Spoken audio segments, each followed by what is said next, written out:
Very good morning students, welcome to another class. Last class में हमने बहुत interesting lac operon model को study किया था।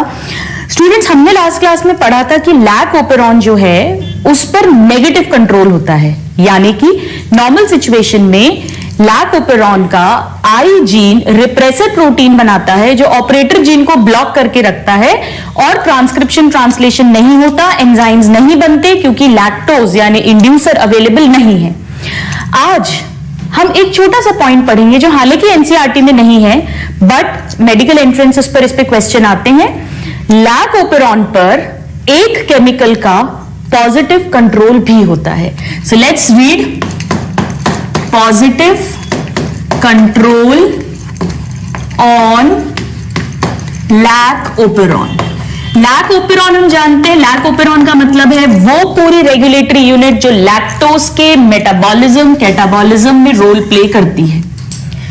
स्टूडेंट्स, एक केमिकल होता है जिसे कहते हैं CAP, कैप। इसका फुल फॉर्म है, बहुत इजी है याद रखना। हमें पता है कि लैक्टोज टूटता है, ब्रेक डाउन होता है, यानी कैटाबॉलिक रिएक्शन है। So this is catabolite activator protein. It's a protein, activator protein. Cell के अंदर जो साइक्लिक AMP होती है उसके साथ ये कैटाबोलाइट एक्टिवेटर प्रोटीन बाइंड करता है और बाइंड करके ये क्या करेगा, ये जो कॉम्प्लेक्स बना लेगा। और ये जो कॉम्प्लेक्स होता है students, this complex, this promotes transcription, not translation, I'm so sorry, transcription by RNA polymerase। तो इसके जुड़ने से ये प्रमोटर साइट पर अटैच होता है और प्रमोटर साइट पर अटैच होकर ये RNA पॉलीमरेज का से ट्रांसक्रिप्शन, आरएनए का सिंथेसिस स्टार्ट कर देता है।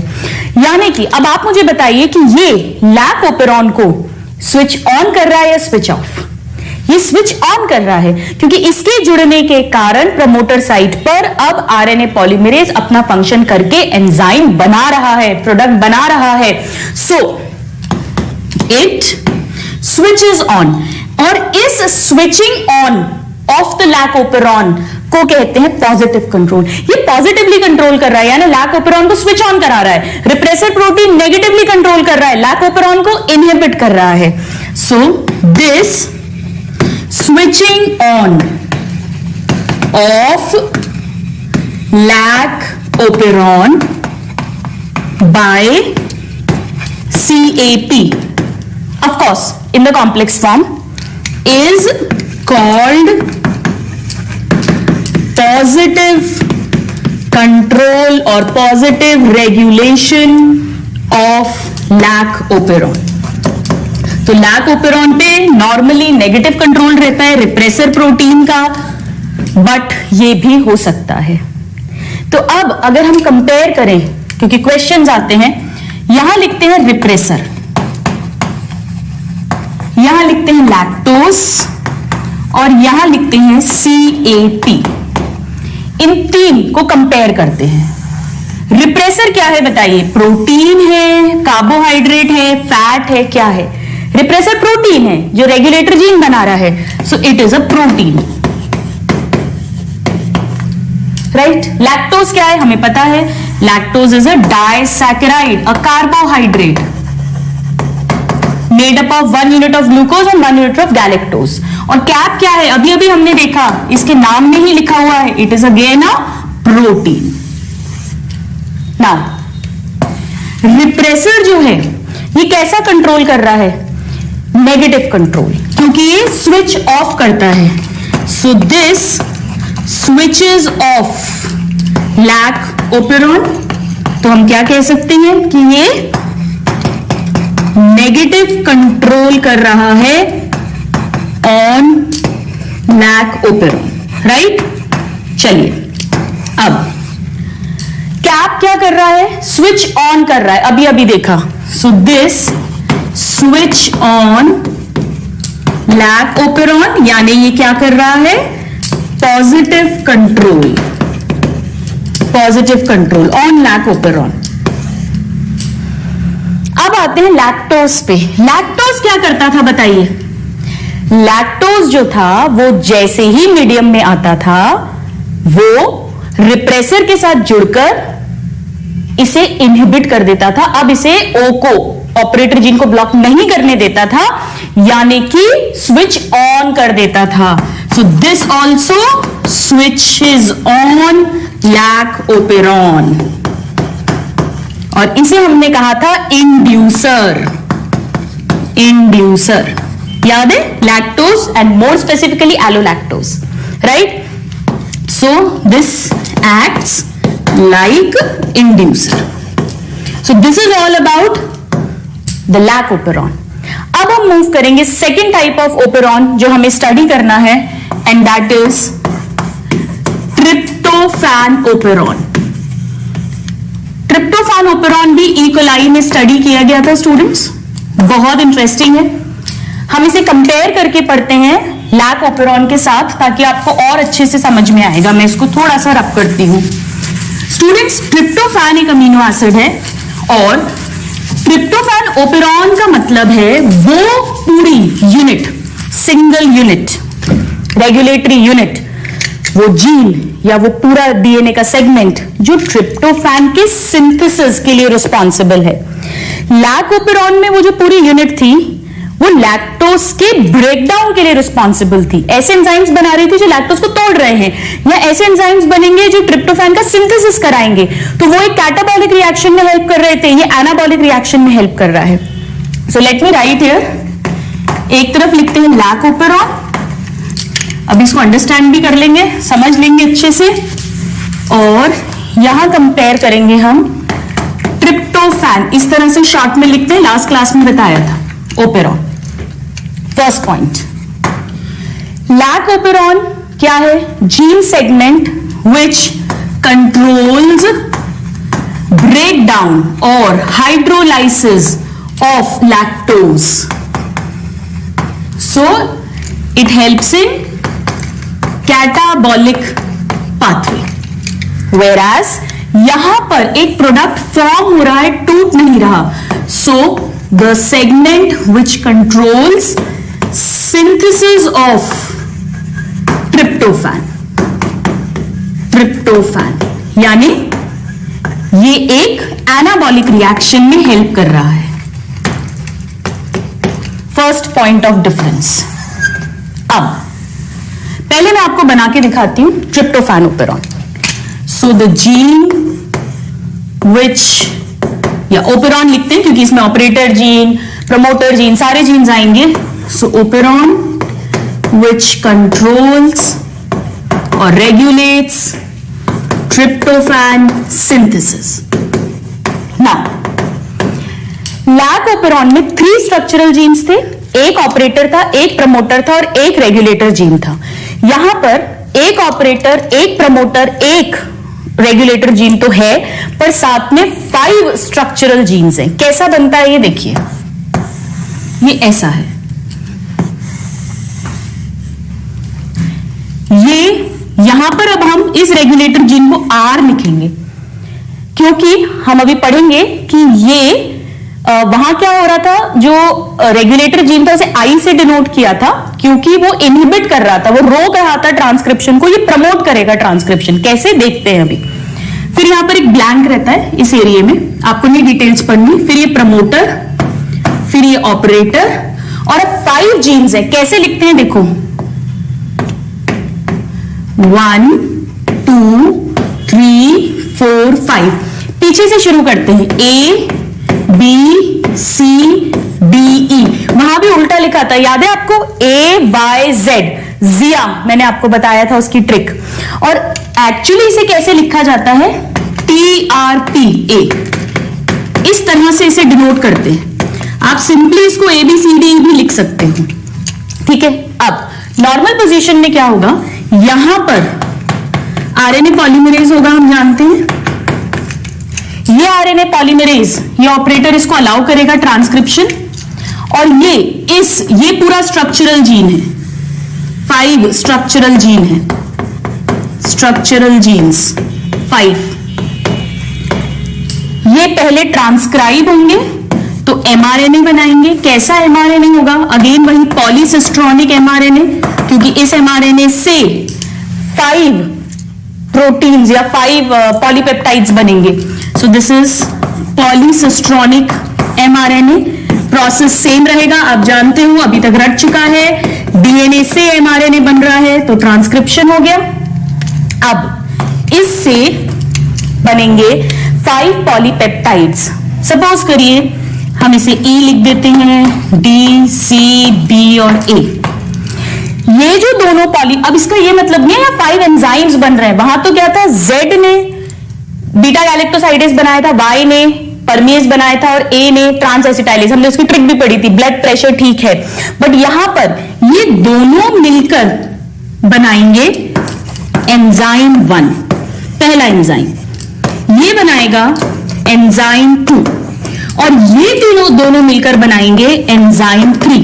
और ये तीनों एंजाइम्स जरूरी है for tryptophan synthesis. So they all are required for tryptophan synthesis. तो ध्यान रखिएगा, एंजाइम्स तो लैकोपेरॉन में भी 3 बनते हैं, यहां भी 3 बनते हैं, पर स्ट्रक्चरल जीन्स लैकोपेरॉन में 3 थे, Z, Y, A, और यहां पर 5 है। तो सेकेंड डिफरेंस ये हो गया कि इट हैज 3 स्ट्रक्चरल जीन्स, मैं शॉर्ट में लिख रही हूं, और यहां पर है 5 स्ट्रक्चरल जीन्स। ठीक है। अब नॉर्मल सिचुएशन में क्या होगा? नॉर्मल सिचुएशन में लैकोपेरॉन में जब लैक्टोज नहीं है, स्विच ऑफ रहता है। यहां क्या होता है, देखिए ये R है, इसका खुद का भी एक प्रमोटर होगा जो इसे प्रमोट करेगा, RNA पॉलीमरेज होगा। और इससे मैं इसको स्मॉल लिख देती हूं, आप कंफ्यूज मत होइए, ये रेगुलेटर जीन है। ये ट्रांसक्राइब होगा, ट्रांसक्रिप्शन, क्योंकि आपको याद है ये एक कॉन्स्टिट्यूटिव जीन है, लगातार ट्रांसक्राइब होता है। जबकि स्ट्रक्चरल जीन्स जो हैं वो यहां पर भी कभी बनेंगे, कभी एक्सप्रेस करेंगे, यानी कभी एंजाइम्स बनाएंगे, कभी नहीं बनाएंगे, स्विच ऑन होगा, स्विच ऑफ होगा। और इन्हें हमने कहा था नॉन कॉन्स्टिट्यूटिव या लग्जरी जीन्स या स्मार्ट जीन्स। सेम वही है, कॉमन, तो मैं इसको दोबारा नहीं लिख रही हूं। यहां पर ये जो है ये हमेशा एक्सप्रेस करता है, हमेशा प्रोटीन बनाता रहता है। तो हमने क्या कहा था वहां पर भी, कॉन्स्टिट्यूटिव जीन या हाउस कीपिंग जीन, याद है? यहां भी सेम है, सेम कहानी है। इससे बना था वहां पर भी mRNA, यहां भी बन गया mRNA। इस mRNA से एक ही प्रोटीन बनेगा, तो ये मोनोसिस्ट्रॉनिक mRNA है। अब जो प्रोटीन बनता है, सपोज करिए ये प्रोटीन बना, ये प्रोटीन बना, इस प्रोटीन को रिप्रेसर नहीं कहते, इसे एपोरिप्रेसर कहते हैं। एपोरिप्रेसर, आपको याद है अपने 11th क्लास में बायोमॉलिक्यूल्स में जब एंजाइम्स पढ़े थे तो हमने पढ़ा था कि एंजाइम जो है उसमें एक प्रोटीन पार्ट होता है एपो एंजाइम, और एक कोफैक्टर पार्ट होता है। जब तक cofactor non protein part protein के साथ अटैच ना हो, एंजाइम काम नहीं करता। तो ऐसे ही ये एक एपोरिप्रेसर है, ये अकेला काम नहीं कर सकता, ये इनएक्टिव रहता है। और जब ये इनएक्टिव है स्टूडेंट्स, ये ऑपरेटर को ब्लॉक नहीं करेगा, आरएनए पॉलीमरेज ब्लॉक नहीं होगा, बड़े आराम से ट्रांसक्रिप्शन होगा, ट्रांसलेशन होगा, तीनों एंजाइम्स बनेंगे और ट्रिप्टोफैन का सिंथेसिस होगा। तो यानी नॉर्मल कंडीशन में when the tryptophan synthesis we want, जब ट्रिप्टोफैन नहीं है, वहां क्या था, लैक्टोज नहीं है तो स्विच ऑफ मोड था, क्योंकि एंजाइम्स की जरूरत नहीं थी लैक्टोज तोड़ने के लिए। यहां पर जब ट्रिप्टोफैन नहीं है तो उसे बनाने की जरूरत है, एंजाइम्स की जरूरत है, तो स्विच ऑन मोड होगा। तो यहां पर ये फर्स्ट कंडीशन है, व्हेन ट्रिप्टोफैन इज एब्सेंट और नॉट अवेलेबल। और उस समय ये कैसा मोड है, स्विच ऑन, ठीक उल्टा हो गया, switch on mode. Clear? So let's write it down. यहां पर इफ इंड्यूसर या lactose absent, then the operon is in switch off mode, switch off mode. जबकि यहां पर if tryptophan is not present, not available, absent, तो हम चाहते हैं कि वो बने, तो स्विच ऑन मोड। इतना क्लियर हुआ? अब नेक्स्ट पॉइंट पढ़ते हैं। अब सपोज करिए कि यहां पर ये ट्रिप्टोफैन बनता जा रहा है, खूब सारा बनता जा रहा है ट्रिप्टोफैन, सेल को जितनी जरूरत है उतना बन गया, लेकिन वो अभी भी बनता जा रहा है। अब वो एक्सेस में हो गया, एक्स्ट्रा बन रहा है। अब हम नहीं चाहते ट्रिप्टोफैन बने। याद है आपको फीडबैक मैकेनिज्म्स हमने पढ़े हुए हैं। The cell does not want any more tryptophan, तो क्या होगा, यही ट्रिप्टोफैन, यहां पे मैं आपको एक्सप्लेन करती हूं, यही ट्रिप्टोफैन जो एक्सेस में बन गया है, वो देखिए क्या करेगा। Second situation, if tryptophan is in excess, extra बन गया है, तो ये हमारा ओपेरॉन है, ये R, देन P, O, और ये पांचों जीन्स हैं D, E, C, B, A, ठीक है। यहां से mRNA बन रहा था और फिर ये एपो रिप्रेसर बन रहा था, ये नॉर्मली इनएक्टिव था। नाउ ट्रिप्टोफैन बहुत सारा है, तो ट्रिप्टोफैन, ये है ट्रिप्टोफैन, ये इसके साथ जुड़ जाएगा। जैसे वहां लैक्टोज जुड़ रहा था, यह ट्रिप्टोफैन जुड़ेगा, और जब ये जुड़ेगा तो ये जो ट्रिप्टोफैन है ये नॉन प्रोटीन पार्ट की तरह वर्क कर रहा है। जैसे याद है एंजाइम में था एपो एंजाइम प्लस कोफैक्टर, एक तरह से कोफैक्टर की तरह काम कर रहा है। तो जैसे ही इस एपो रिप्रेसर को ये ट्रिप्टोफैन मॉलिक्यूल मिलेगा, अब ये एक्टिव रिप्रेसर बन जाएगा। क्लियर? तो इस ट्रिप्टोफैन को हम क्या कह सकते हैं कि ये को रिप्रेसर है। So what is active repressor? It is equal to apo repressor, जो रेगुलेटर जीन बना रहा है हमेशा, बट नॉर्मली वो इनएक्टिव है। जब उसे ट्रिप्टोफैन मिला विच इज अ को रिप्रेसर, तो ये एक्टिव हो गया। और अब ये एक्टिव है तो इसका तो एक ही काम है, इसको तो कौन पसंद है, ऑपरेटर के साथ जाके अटैच होना पसंद है। तो बस अब ये यहां गया, इसने ऑपरेटर को किया ब्लॉक, ब्लॉक्स ऑपरेटर जीन, और जैसे ही ये ब्लॉक हुआ अब वापस से रोड पे ब्लॉक आ गया। आरएनए पॉलीमरेज वर्क नहीं कर पाएगा, ट्रांसक्रिप्शन नहीं होगा एंड ट्रांसलेशन नहीं होगा, एंजाइम्स बनने बंद हो जाएंगे, ट्रिप्टोफैन बनना बंद हो जाएगा, और यही तो हम चाहते हैं। So blocks O gene and this prevents transcription by RNA polymerase. तो लैक ओपेरॉन में लैक्टोज इंड्यूसर की तरह काम कर रहा था, स्विच ऑफ को स्विच ऑन करवा रहा था। यहां पर ट्रिप्टोफैन को रिप्रेसर की तरह काम कर रहा है और स्विच ऑन को स्विच ऑफ करा रहा है, ठीक उल्टा हो रहा है। सो फोर्थ पॉइंट हम लिखेंगे, लैक्टोज एक्ट्स एज इंड्यूसर, जबकि ट्रिप्टोफैन एक्ट्स एज को रिप्रेसर। राइट? सो ये क्या कर रहा था, ऑफ को ऑन करवा रहा था, और ये इसका उल्टा कर रहा है, स्विच ऑन को ऑफ करवा रहा है। इसे हमने कहा था इंड्यूसिबल सिस्टम, क्योंकि लैक्टोज स्विच ऑन कर रहा है, इंड्यूस कर रहा है, बढ़ावा दे रहा है अपने जो एंजाइम्स है उनको बनाने के लिए। बट यहां पे ट्रिप्टोफैन क्या कर रहा है, रोक रहा है उन एंजाइम्स को बनने से जो इसके सिंथेसिस के लिए रिस्पॉन्सिबल हैं, रिप्रेस कर रहा है। इस तरह के ओपेरॉन को कहते हैं रिप्रेसिबल सिस्टम। तो ये था इंड्यूसिबल सिस्टम और ये हो गया रिप्रेसिबल सिस्टम। इंड्यूसिबल सिस्टम की हमने क्या डेफिनेशन लिखी थी कि जितना लैक्टोज ऐड करेंगे उतने एंजाइम्स बनेंगे। यहां पर क्या है, जितना ट्रिप्टोफैन ऐड करोगे उतना एंजाइम्स का बनना रुकेगा। So what does this mean? This means addition of substrate which is tryptophan inhibits enzyme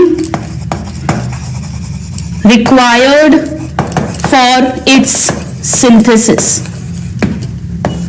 formation, इनके formation को रोक रहा है। Right? So these are the main differences. So with this now we have completed the operon control. Operon में हमने देखा students की lac operon जो आपके सिलेबस में है, बहुत इंटरेस्टिंग क्वेश्चंस आते हैं, अच्छे से याद होना चाहिए। दोनों ही ओपेरॉन्स में एक प्रमोटर है, एक ऑपरेटर है, एक रेगुलेटर है। लैक ओपेरॉन में 3 स्ट्रक्चरल जीन्स हैं, ट्रिप्टोफैन में 5 स्ट्रक्चरल जीन्स हैं, बट दोनों ही 3 एंजाइम्स बना रहे हैं। लैक ओपेरॉन लैक्टोज का कैटाबॉलिज्म उसे तोड़वा रहा है, यहां पर ये एंजाइम्स ट्रिप्टोफैन का सिंथेसिस करवा रहे हैं। Lac operon normally switch off है और ट्रिप्टोफैन नॉर्मली स्विच ऑन है क्योंकि लगातार ट्रिप्टोफैन को बनना है। लैक ओपेरॉन में जैसे ही लैक्टोज आएगा इंड्यूसर की तरह काम करेगा और स्विच ऑफ को स्विच ऑन करवा देगा। यहां जैसे ही ट्रिप्टोफैन एक्स्ट्रा बनेगा वो को रिप्रेसर की तरह वर्क करके एपो रिप्रेसर के साथ जुड़ के एक्टिव रिप्रेसर बना के स्विच ऑन को स्विच ऑफ में कन्वर्ट कर देगा। तो लैक ओपेरॉन एक इंड्यूसिबल सिस्टम है और ट्रिप्टोफैन ओपेरॉन एक रिप्रेसिबल सिस्टम है। दोनों के ही स्ट्रक्चरल जीन्स नॉन कंसेक्यूटिव है, यानी स्विच ऑन स्विच ऑफ हो रहे हैं, और दोनों के ही regulator gene is functional all the time, it is constitutive और housekeeping gene. Alright, so just note this and then we'll move on to the next topic. Students इसे learn करने के लिए, क्योंकि मेन क्वेश्चन यही आता है कि कौन सा नॉर्मली स्विच ऑन रहता है और कौन सा स्विच ऑफ। वैसे तो हमने इसका कंसेप्ट समझ लिया है, कंसेप्ट आप समझोगे तो कभी चीजों को भूलोगे नहीं, लेकिन फिर भी अगर एग्जाम में टाइम सेव करना है, आप इतना सारा रिकॉल नहीं कर पा रहे हो, तो एक बहुत सिंपल सी ट्रिक है, और ट्रिक है एक लोटा। लोटा लोटा मतलब जो लैक ओपेरॉन है वो नॉर्मली रहता है ऑफ। अब आप कंफ्यूज मत हो जाना कि ओ से ऑन भी हो सकता है, क्यों? क्योंकि जो ट्रिप्टोफैन ओपेरॉन है वो नॉर्मली ऑन यानी एक्टिवेटेड रहता है, ऑन रहता है नॉर्मली। सो हमारी ट्रिक है लोटा। चलिए आइए अब हम नेक्स्ट टॉपिक पे पढ़ते हैं। स्टूडेंट्स अब जो मैं नेक्स्ट टॉपिक पढ़ाने वाली हूं बहुत इंपॉर्टेंट है, क्वेश्चन जनरली आता है और बड़ा थ्योरेटिकल टॉपिक है, रटने वाला टॉपिक है। कोशिश करूंगी आपको उसको समझा के पढ़ाने की, ताकि बहुत ज्यादा नहीं रटना पड़े। कुछ ट्रिक्स जहां बना सकते हैं, बट फिर भी थोड़ा सा लर्न करना पड़ेगा। It is more of theoretical. School में 3 मार्क 5 मार्क पे फुल क्वेश्चन भी आ सकता है। So let's begin with human genome project. Short में इसे लिखती हैं, अब मैं आगे भी सब जगह लिखूंगी ह्यूमन जीनोम प्रोजेक्ट, HGP। आइए पहले तो समझते हैं, बिना समझे तो कभी रटना ही नहीं है। ह्यूमन जीनोम क्या होता है? जीनोम मतलब हमें पता है हमारा वी आर डिप्लॉयड, हमारे हर सेल में 23 पेयर ऑफ क्रोमोसोम्स है, 22 पेयर ऑटोसोम्स है और 1 पेयर सेक्स क्रोमोसोम है, जो XX होगा फीमेल में और XY होगा मेल में। ये जो हैप्लॉइड सेट ऑफ क्रोमोसोम होता है उसे हम जीनोम कहते हैं। जो हमारे में 23 है, 22 + X या 22 + Y। अब साइंटिस्ट ने क्या किया, एक प्रोजेक्ट, एक मेगा प्रोजेक्ट बनाने की सोचा। अमेरिका ने सबसे पहले इसका स्टार्टिंग करी, दे गेव द थॉट।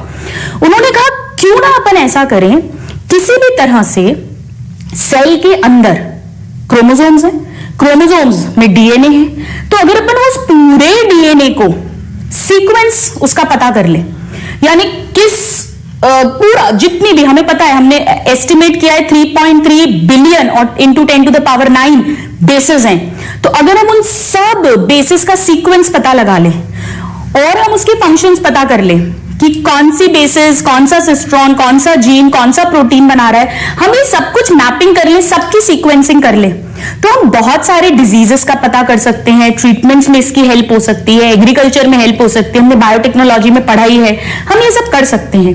और ये वो इसलिए सोच पाए स्टूडेंट्स क्योंकि डीएनए को आइसोलेट करने की ये सब टेक्निक्स बायोटेक के थ्रू काफी आ चुकी थी। तो सबसे पहले अमेरिका की दो एजेंसीज, एक नेशनल इंस्टीट्यूट ऑफ हेल्थ और एक यूएस का डिपार्टमेंट ऑफ एनर्जी, इन दो ने इस बारे में सोचा और 1990 में इस प्रोजेक्ट की शुरुआत कर डाली। बाद में यूके, इंग्लैंड की जो वेलकम ट्रस्ट है, उसने भी एक मेजर पार्टनर की तरह से ज्वाइन किया और फिर बाद में जापान, चाइना, फ्रांस, जर्मनी, इन सब ने भी ज्वाइन किया because it is of great human value. तो ये एक इंटरनेशनल रिसर्च प्रोजेक्ट था, कोलैबोरेटिव, मतलब सबका मिला जुला साझे का एफर्ट था और इसे एक मेगा प्रोजेक्ट बोलते हैं। 1990 में शुरू हुआ और 13 साल 2003 में कंप्लीट हुआ। हालांकि उन्होंने ये सोचा था कि ये 2005 तक कंप्लीट होगा, 15 इयर्स में, बट 2 साल पहले ही कंप्लीट हो गया। तो 2003 तक 13 साल में, 13 इयर्स में, उन्होंने ह्यूमन जीनोम के सारे क्रोमोसोम्स, मतलब एक्स, वाई और 22 ऑटोसोम्स में से 21 ऑटोसोम्स की मैपिंग कर ली, पूरा डिटेल बता दिया कितना जीन है, कितने बेसिस हैं, एवरीथिंग। फर्स्ट नंबर का जो क्रोमोसोम है जिसमें हमारे अंदर सबसे ज्यादा जीन्स होते हैं, वो बहुत लंबा था तो उसको थोड़ा और टाइम लगा, तो फाइनली 2006 मई 2006 में जाकर उसकी मैपिंग कंप्लीट हुई, बट इस प्रोजेक्ट का कंप्लीशन 2003 में ही मानते हैं। तो आइए इतनी इंफॉर्मेशन हम लिखते हैं, फिर हम देखेंगे इसको मेगा प्रोजेक्ट क्यों कहते हैं। सो let's write down, it is an international collaborative, अब हर वर्ड समझ आना चाहिए आपको, collaborative research project,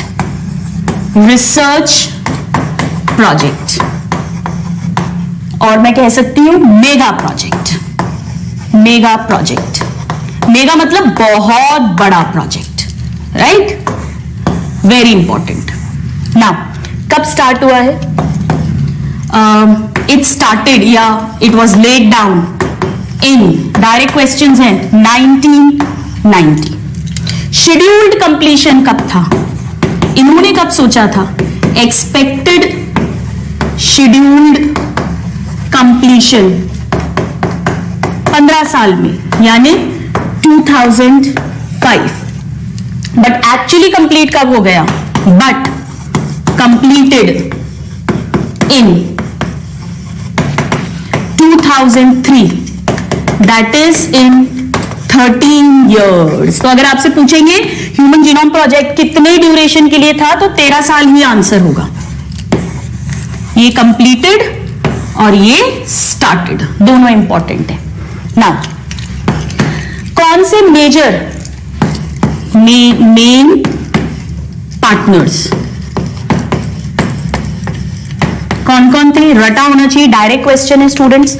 सबसे पहले तो यूएस का डिपार्टमेंट ऑफ एनर्जी, से DOE भी कहते हैं, so US department of energy, then US के ही national institute of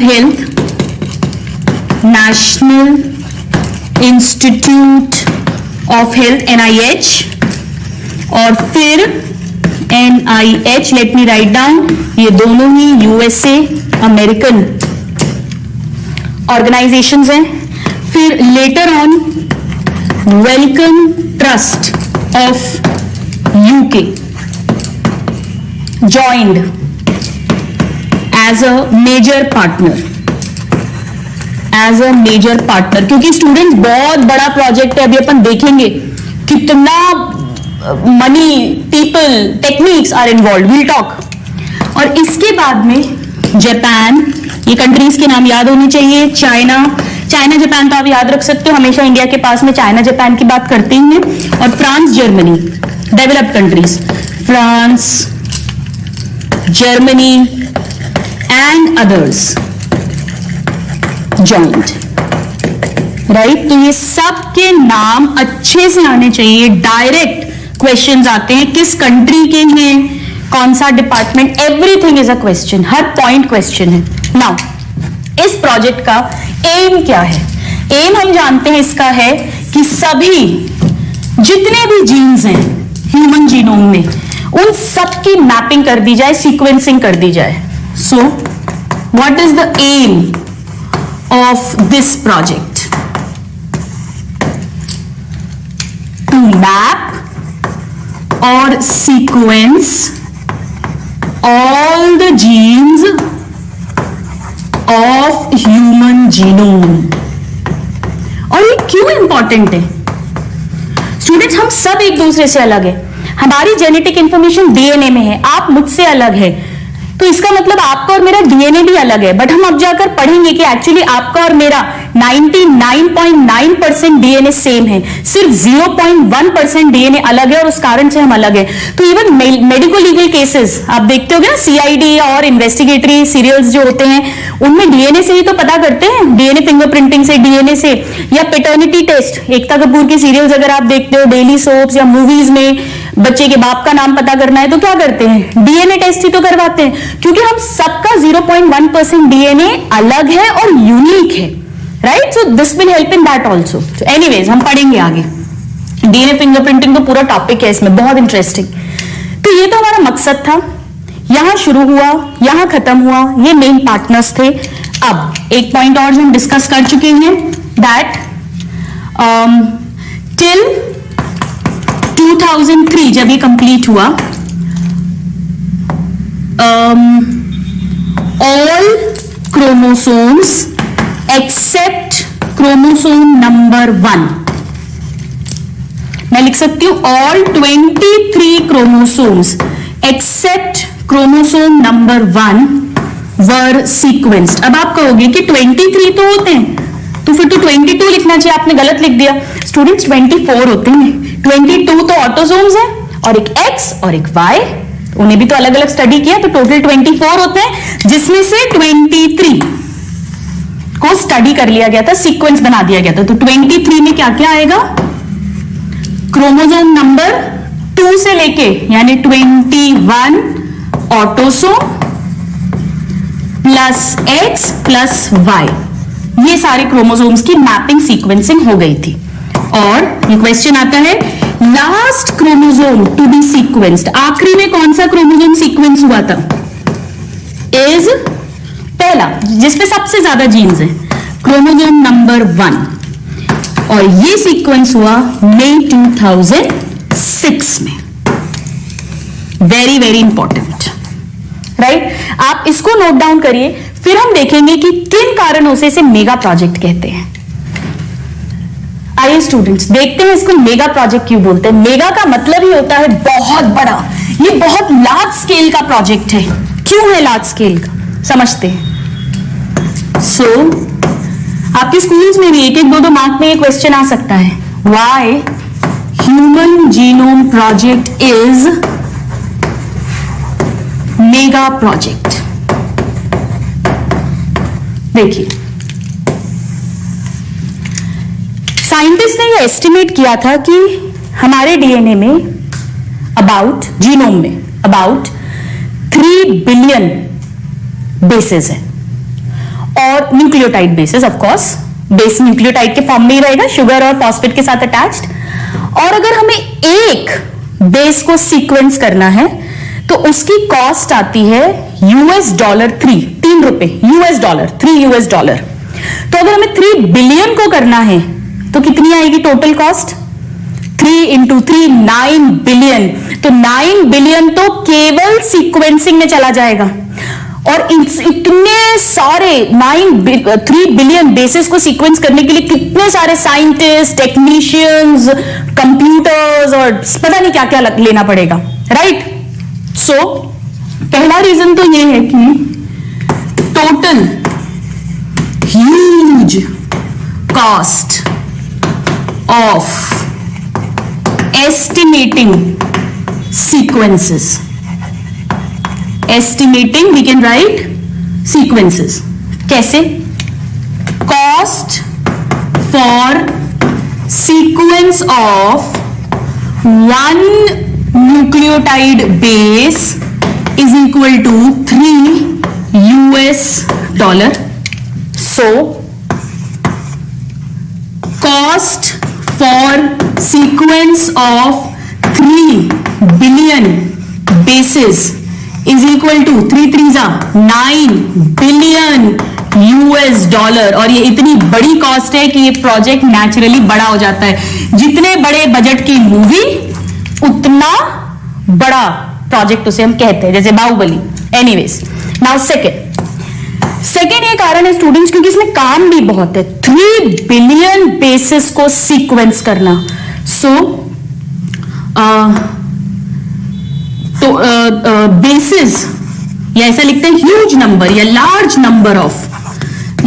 number of bases in human genome to be sequenced. और वो कितनी है हम जानते हैं, उस समय का ये एस्टिमेट था साइंटिस्ट का कि वो अप्रोक्सीमेटली कितनी है, 3 बिलियन या 3 into 10 to the power 9, 3 billion nucleotide basis. तो बेसिस का नंबर भी बहुत ज्यादा है और इन सबको सीक्वेंस करने की कॉस्ट भी ह्यूज है। तो सब कुछ बड़ा बड़ा है, खूब लार्ज स्केल पे। Now large number of scientist चाहिए, या मैन पावर कह ले हम, large number of scientist, technicians, lab assistants, etcetera etcetera. उन सबकी सैलरीज, उन सबको वो मटेरियल्स प्रोवाइड कराना जो इनकी सीक्वेंसिंग में जरूरी है, कॉस्ट बहुत ज्यादा होगी।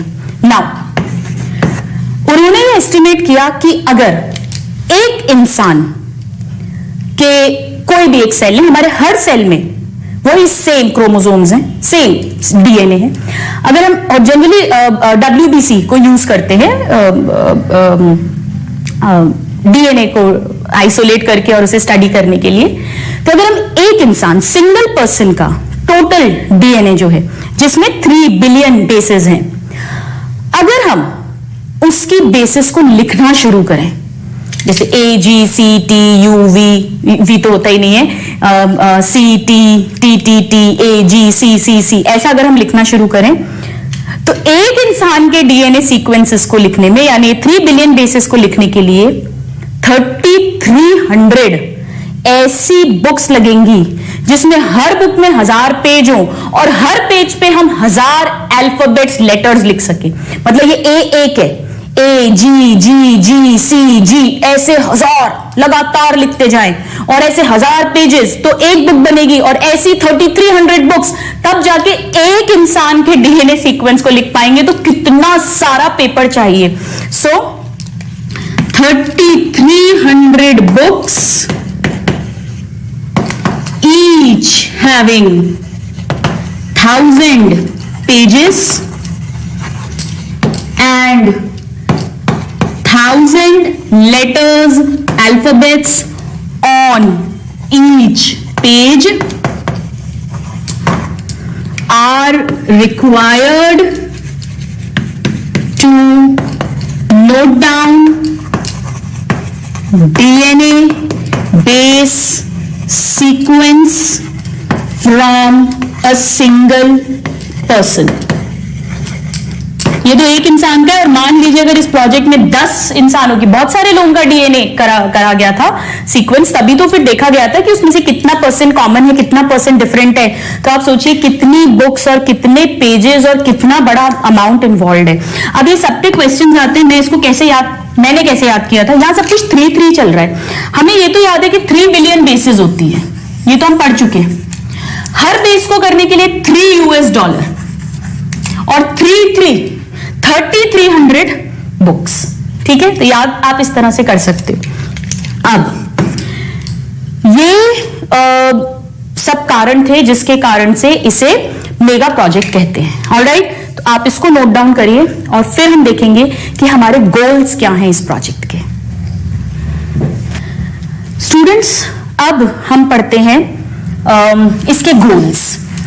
यहां पर इतना सारा पेपर टेक्स्ट तो किया ही गया था, इसको रिकॉर्ड किया गया था ऑन पेपर्स, प्लस बहुत सारे कंप्यूटर्स का भी यूज किया गया था। हम उसके बारे में भी देखते हैं उसे क्या कहते हैं। So now goals of human genome project. मैंने इसके लिए ट्रिक बनाई है, इसमें 6 पॉइंट्स हैं। मेरी ट्रिक बहुत सिंपल है। ट्रिक है सीता नाम से ही समझ में आता है कि अच्छी सीधी सादी सिंपल सी लड़की होगी। So good and simple Sita, this is my trick. For goals. आइए देखें, अब वरना ये बड़ा मुश्किल होता है याद रखना, और मैंने ऐसे भी याद रखा था कि इसमें 6 पॉइंट्स हैं। देखिए फर्स्ट पॉइंट जी मतलब जीन्स।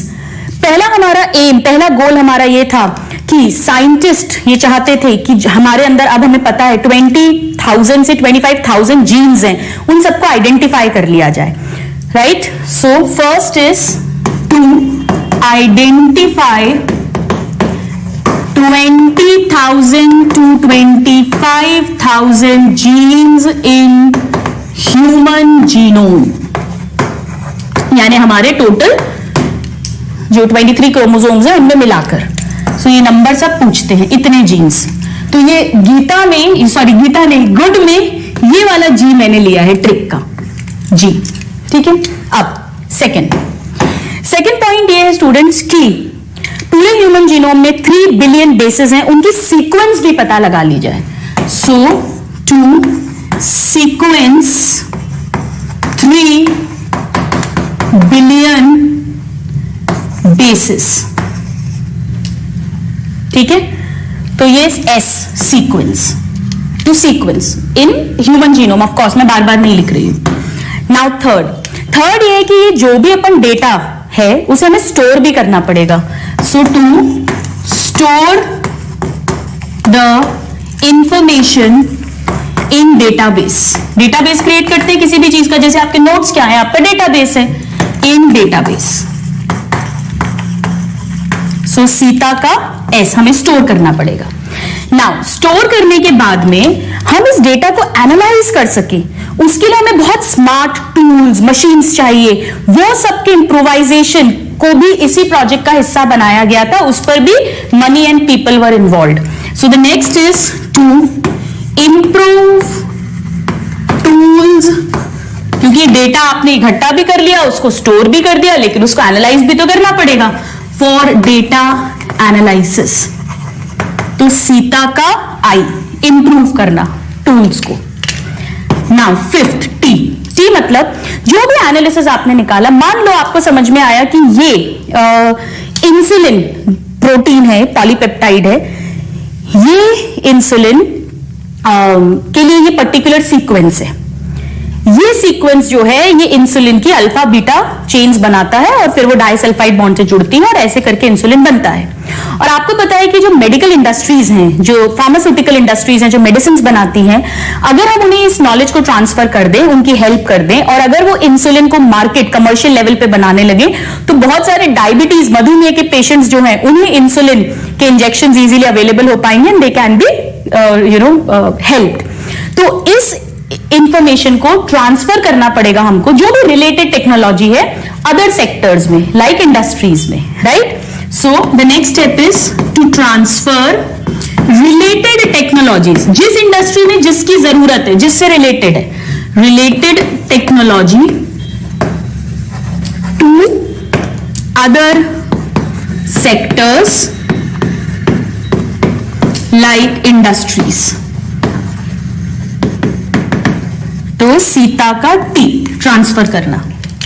एंड नाउ 6 है ए का मतलब है स्टूडेंट्स टू एड्रेस क्या। देखिए बहुत, जब भी इतना बड़ा प्रोजेक्ट हो रहा है, ह्यूमन डीएनए इन्वॉल्व है, तो बड़े सारे एथिकल इश्यूज भी आएंगे। कई लोग बोलेंगे कि भाई, कई ऑर्गेनाइजेशंस आ जाएंगी कि आप क्यों सीक्वेंसिंग कर रहे हो, इसका मिसयूज हो सकता है, एक्सप्लॉयटेशन में इसका यूज हो सकता है, कुछ लीगल कॉम्प्लिकेशंस, लोग लीगल इश्यूज उठने लग जाएंगे, कुछ सोशल इश्यूज उठेंगे। सो इन सब को सॉल्व करने के लिए अब ये साइंटिस्ट तो ये सारा बयानबाजी और सारा उनको एक्सप्लेनेशंस दे नहीं सकते, that is going to waste their time. तो एक सेपरेट कमिटी इसके लिए भी बनाई गई थी, जो एथिकल, लीगल, सोशल इश्यूज को एड्रेस करते थे और उस डिपार्टमेंट को संभालते थे। सो ये भी इस प्रोजेक्ट का हिस्सा है, to address ethical, legal, social issues, right. ये फुल फॉर्म आता है ethical, legal, social issues, right. So A, Sita का A. So this is the trick. ये तो 6 पॉइंट्स हो गए, एनसीईआरटी में लिखे। अब स्टूडेंट्स जब ये ह्यूमन जीनोम प्रोजेक्ट बढ़ रहा था, फल फूल रहा था, इट वॉज प्रॉस्परिंग, फ्लरिशिंग, तो वहां पर कंप्यूटर्स की जरूरत पड़ी और इस डेटाबेस को स्टोर करने के लिए, और ना सिर्फ स्टोर करने के लिए, एनालिसिस में भी बहुत बढ़िया हाई लेवल के सॉफ्टवेयर होते हैं जो बहुत जल्दी ये सीक्वेंसिंग और एनालिसिस में हमें हेल्प करते हैं, वरना मैन्युअली तो बहुत बहुत बहुत मुश्किल हो जाएगा। जैसे ताजमहल है, पता नहीं कितने सालों में बना था, बट आज एक स्काई स्क्रेपर बिल्डिंग बनानी हो हमें 20 फ्लोर्स की, तो भी हम जल्दी से बना लेते हैं, because we have those machineries which are run by various software etcetera. तो ये जो ब्रांच होती है साइंस की, जिसमें हम कंप्यूटर्स, सॉफ्टवेयर्स को यूज करते हैं बायोलॉजिकल प्रोसेसेस की हेल्प के लिए, जैसे यहां पर डीएनए की सीक्वेंसिंग के लिए हम कंप्यूटर्स को यूज कर रहे हैं, इसे कहते हैं bioinformatics, right? So let's write down now note में, bio informatics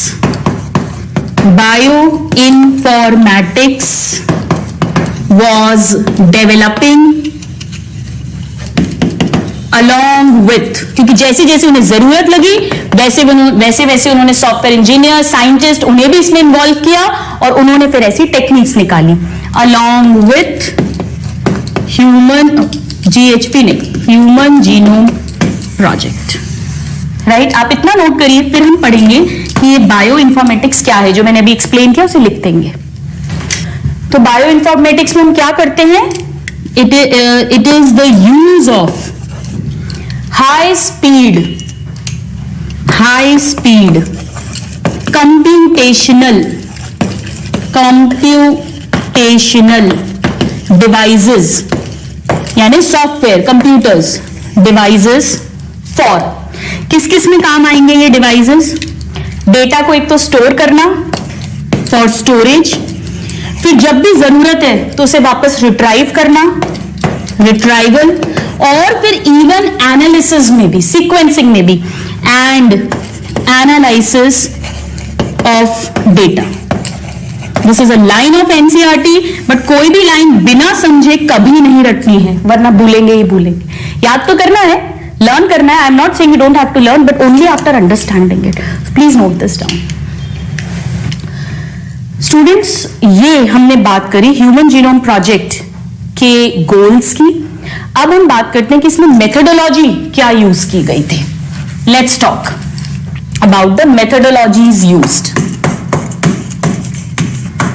methodologies in human genome project.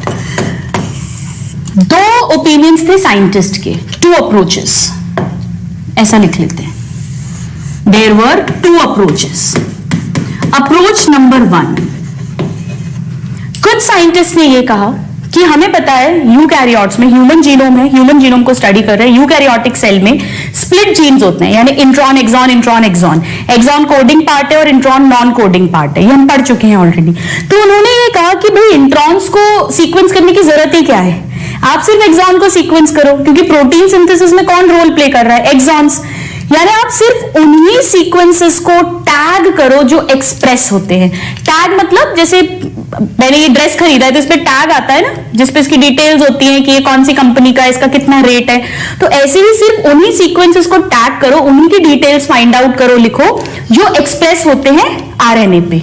So that is called EST और छोटा सा s, मतलब एक्सप्रेस्ड, फुल फॉर्म आता है students, expressed sequence tags. Only tag those sequences which are expressed in RNA. तो ये technique में उन्होंने क्या कहा? Identify all genes which are expressed on RNA. Basically exons की बात कर रहे थे वो, ठीक है, जो एक्सप्रेस होते हैं। दूसरे अप्रोच में साइंटिस्ट ने कहा नहीं, इंट्रॉन्स भी तो पता करें, कुछ माना कि वो नॉन कोडिंग है लेकिन सीक्वेंस तो उन्हें भी करना चाहिए। तो उसे कहते हैं, उस टेक्निक को, मेथोडोलॉजी को सीक्वेंस एनोटेशंस, मतलब पूरा का पूरा जीनोम, भले इंट्रॉन्स हैं, एक्सॉन्स हैं, सबको सीक्वेंस करेंगे. So this is sequencing of whole set of genome, whole set of genome having both coding यानी एक्सॉन्स एंड नॉन कोडिंग यानी इंट्रॉन्स पार्ट्स.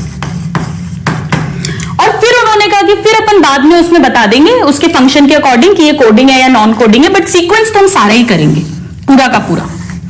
और यही टेक्निक एक्चुअली मेथोडोलॉजी इसमें यूज की गई थी. राइट नाउ कैसे करते हैं ये, उसकी अब हम बात करेंगे. आप इसको नोट डाउन करिए.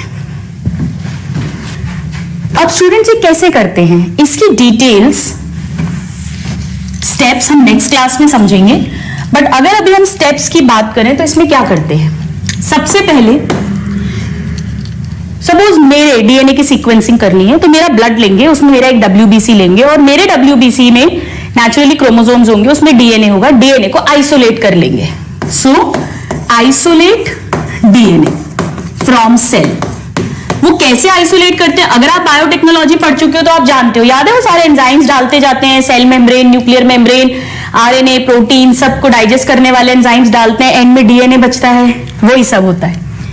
फिर इसके बाद में इसके पीसेस कर देंगे, क्योंकि इतना लंबा डीएनए, हमें पता है 2.2 मीटर लंबा डीएनए किस सीक्वेंस स्टडी करना कंप्यूटर्स में या वैसे भी बहुत मुश्किल है, तो उसके पीसेस कर देते हैं रैंडम फ्रैगमेंट्स में. So cut DNA into fragments. और अगर बायोटेक्नोलॉजी का चैप्टर पढ़ चुके हो तो रेस्ट्रिक्शन एंडोन्यूक्लियस एंजाइम्स है जिनसे इसे कट किया जाता है. कट करने के बाद में एक वेक्टर यूज करके इस डीएनए के पीसेस को होस्ट के अंदर ट्रांसफर करते हैं. होस्ट जनरली बैक्टीरिया या यीस्ट लेते हैं, क्योंकि बहुत जल्दी मल्टीप्लाई करते हैं तो हमें बहुत थोड़ी सी देर में अपने डीएनए फ्रैगमेंट की बहुत सारी कॉपीज मिल जाएंगी. Right. So next step is cloning of DNA in suitable host with suitable vector. बहुत इंपॉर्टेंट है, डायरेक्ट क्वेश्चन आता है. होस्ट क्या होता है, कौन सा कॉमनली यूज्ड है, बैक्टीरिया एंड यीस्ट. और वेक्टर्स, अगर आप बायोटेक पढ़ चुके हो तो आपको ये सब समझ आ रहा होगा, नहीं तो अभी समझने की जरूरत नहीं है, बायोटेक में हम पढ़ेंगे. वेक्टर्स यूज करते हैं bacterial artificial chromosome and yeast artificial chromosomes. तो क्लोनिंग कर ली. क्लोनिंग से क्या हुआ, अगर मेरा एक डीएनए फ्रैगमेंट था, अब उसकी मैंने 1000 कॉपी बना दी है क्लोनिंग से, क्योंकि वो सारे इकोलाई में, सारे बैक्टीरिया में, सारे यीस्ट में जितने डॉटर सेल्स बन रहे हैं सब में मल्टीप्लाई हो रहा है. सो क्लोनिंग एम्प्लीफाइज या cloning causes amplification of DNA fragments. और इसके कारण से इजी टू सीक्वेंस. अब सीक्वेंसिंग कैसे करते हैं स्टूडेंट्स. फ्रेडरिक सैंगर जिन्होंने वो मेथड भी बताया था जिससे प्रोटीन के अंदर अमीनो एसिड्स के सीक्वेंस को पता करते हैं, उन्होंने ही एक मेथड बताया.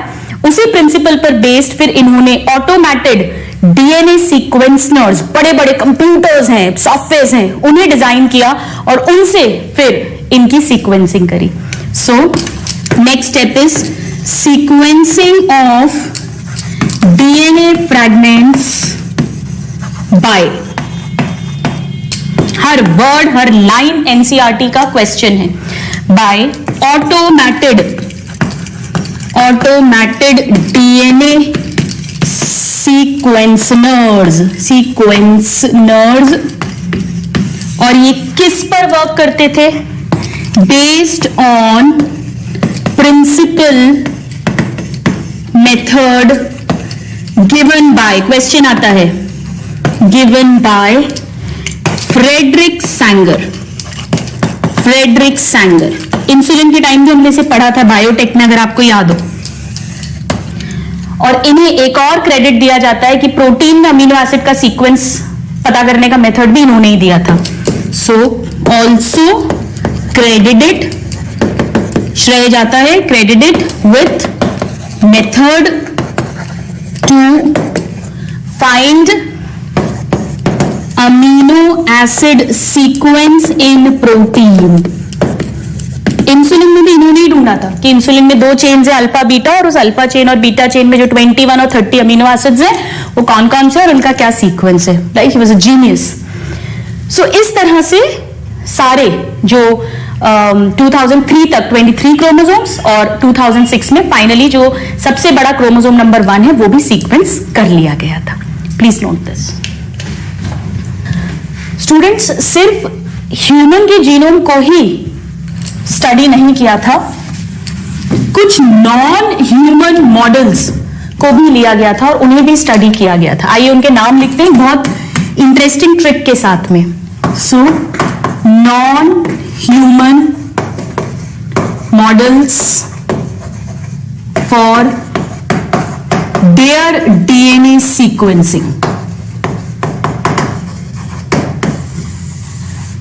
जैसे बैक्टीरिया ई कोलाई हमारे बहुत काम का है, उसका डीएनए सीक्वेंस भी पता किया गया था. राइस, अगर हमें उसका डीएनए सीक्वेंस पता चल जाए, हमें पता चल जाए कितने जीन्स हैं, कौन सा जीन कौन सा प्रोटीन बना रहा है, कौन सा प्रोटीन राइस में फ्लेवर दे रहा है, कौन सा अरोमा दे रहा है, तो हम उनको यूज कर और बेटर वेराइटीज ऑफ राइस बना सकते हैं. एग्रीकल्चर में यूज हो गया इसका, राइट.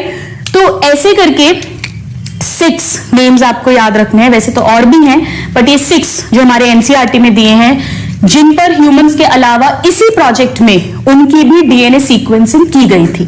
तो इसकी एक बहुत सिंपल सी ट्रिक है रोना बुरी बात है या चिल्लाना बुरी बात है, और चिल्लाने को हम क्राई भी कहते हैं.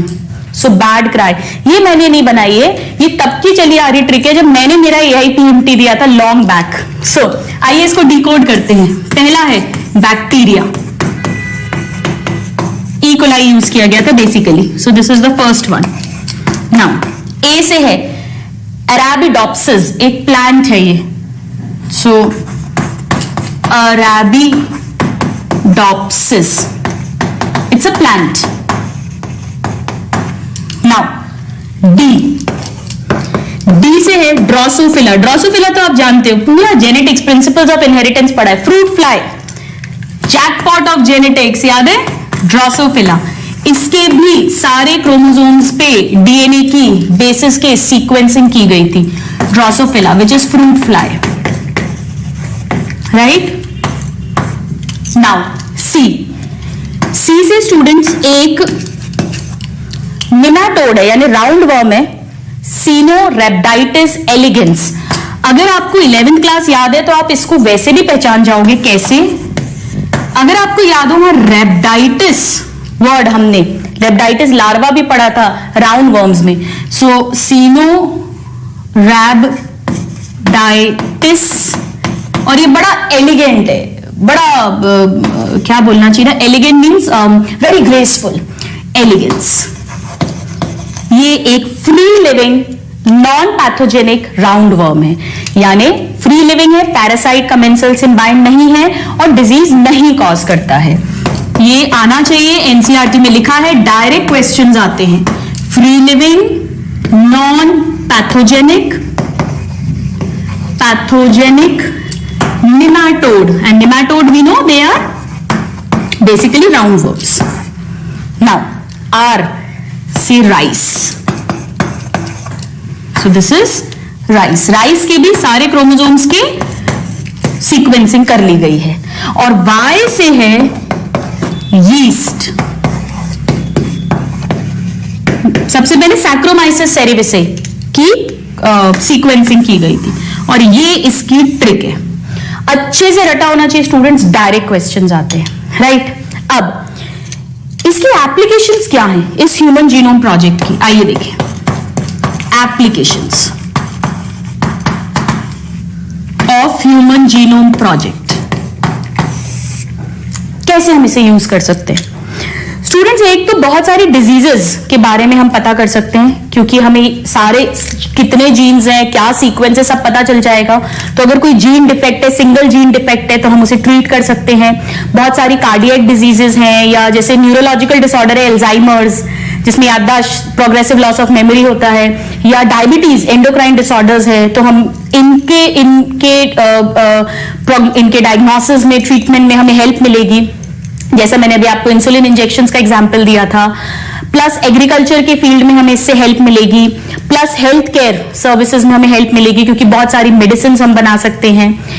इसके अलावा जो जीन प्रोटीन इंटरेक्शंस को हमें स्टडी करना है कि कौन सा जीन कैसे प्रोटीन बना रहा है और टिश्यू का क्या उसके साथ इंटरेक्शन है, वो सब इंटरेक्शंस को हम स्टडी कर सकते हैं। तो बहुत सारी इसकी एप्लीकेशंस हैं। कुछ एप्लीकेशंस हम बायोटेक्नोलॉजी एंड इट्स एप्लीकेशंस में हमने पढ़ी भी हैं। सो फर्स्ट इज दैट ये जो कार्डियक न्यूरोलॉजिकल डिजीजेस हैं, इनमें करीब 1200 जीन्स इन्वॉल्व होते हैं।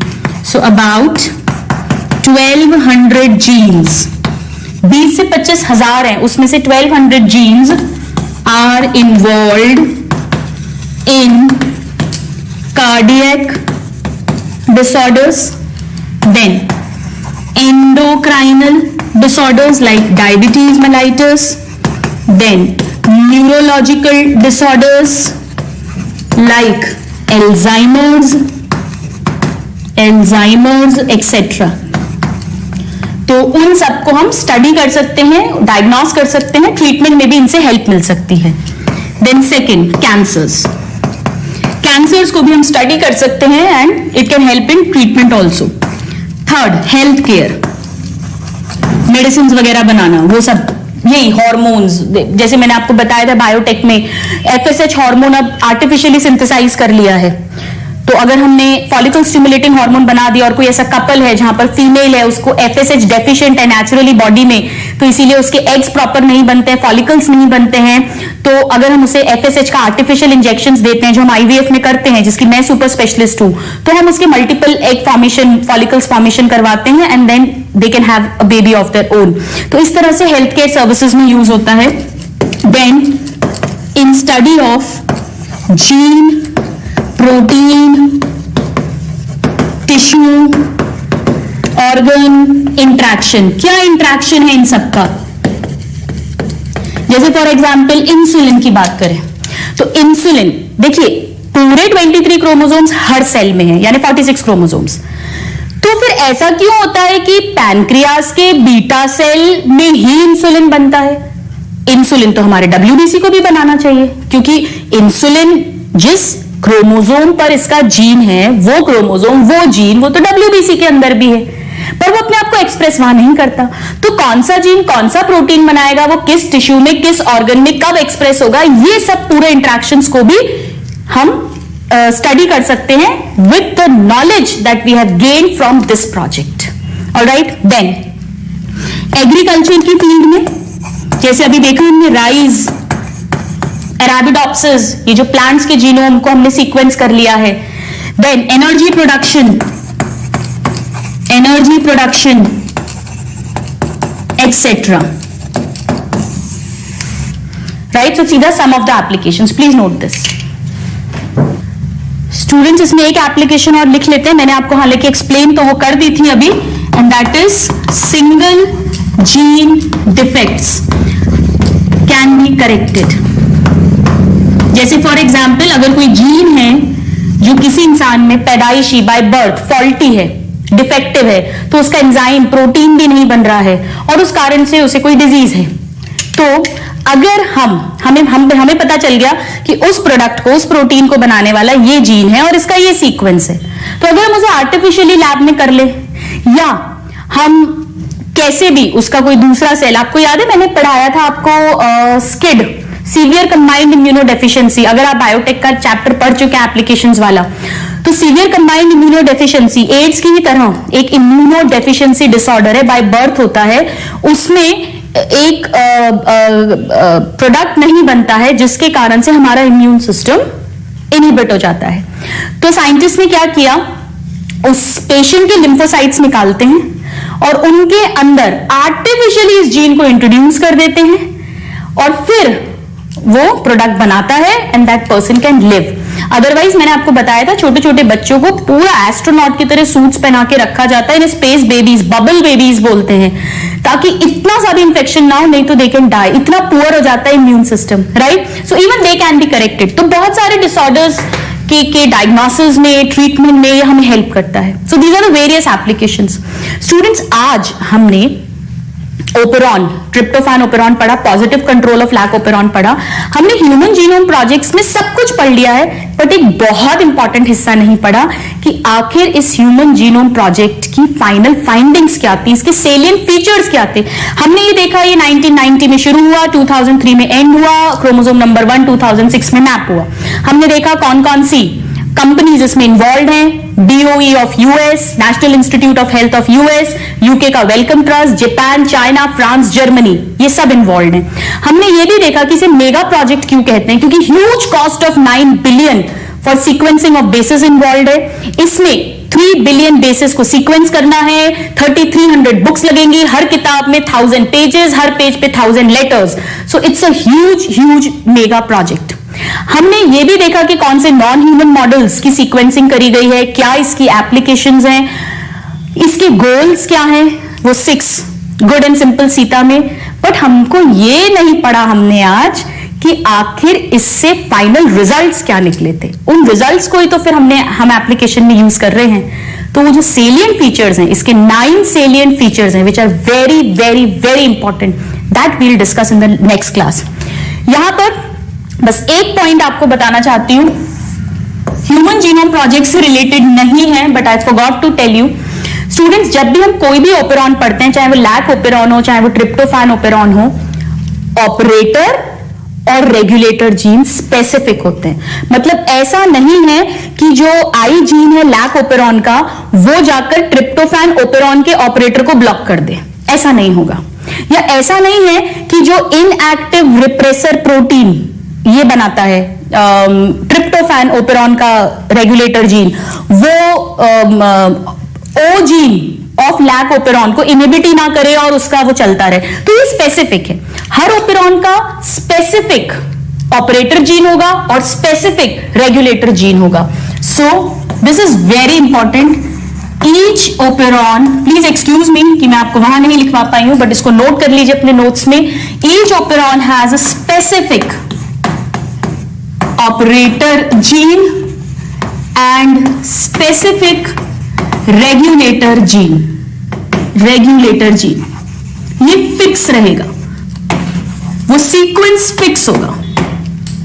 ऑलराइट, सो आज की क्लास यहीं खत्म करते हैं। नेक्स्ट क्लास में देखेंगे ह्यूमन जीनोम प्रोजेक्ट के salient features and we'll begin with DNA fingerprinting. Till then, a very happy learning and have a good day. Thank you.